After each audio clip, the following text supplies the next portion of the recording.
예, 현장인 전남 영광 한빛 원자력 발전소 앞에 저희 취재 기자가 나가 있습니다. 박진규 기자. 자, 주민들도 이번 외부 이물질 발견에 대해서 어느 정도 알고 있었습니까? 네, 그렇습니다. 영광군과 민간인들로 구성된 민간감시위원회 관계자들과 인근 주민들을 접촉해봤습니다. 그랬더니 벌써 지난주부터 소문이 돌고 있었다 이렇게 말을 했습니다.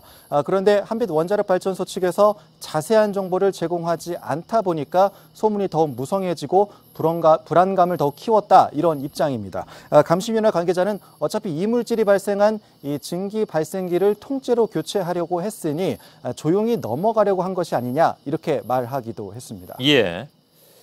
그 자세한 정보를 제공하지 않았다고 하는데 어떤 상태였습니까?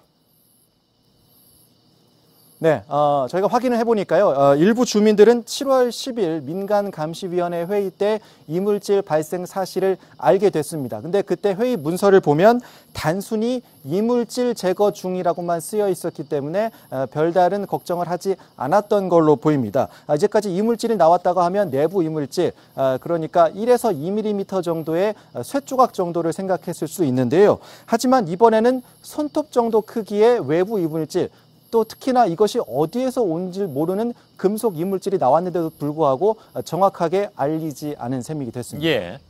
자, 아까 얘기할 때 문제의 증기 발생기는 교체가 예정돼 있었다 이렇게 얘기를 했는데 교체가 예정돼 있었으니까 알리지 않았다고 얘기한다면 그건 정말 아니한 생각일 수밖에 없고 이게 무슨 뭐 물렁물렁한 물질도 아니고 쇠망치가 들어가 있던 상황 아니겠습니까? 그만큼 위험했다는 얘기인데 근데 원래 그렇게 교체가 예정돼 있긴 했습니까?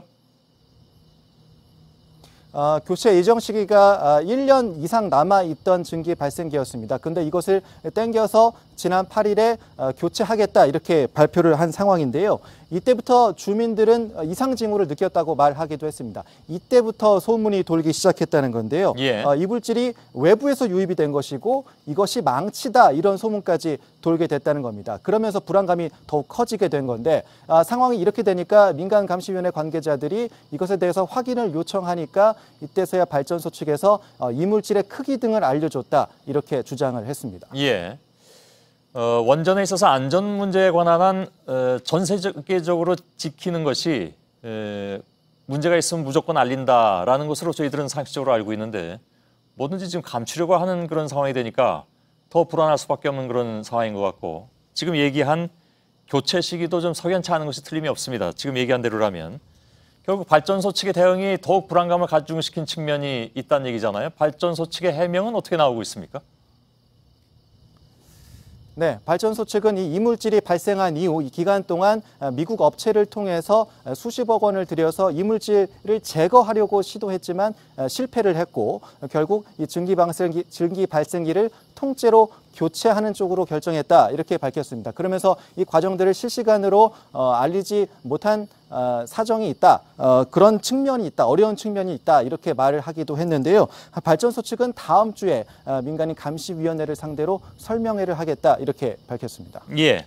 자, 박진규 기자 2부에서 다시 연결하겠습니다.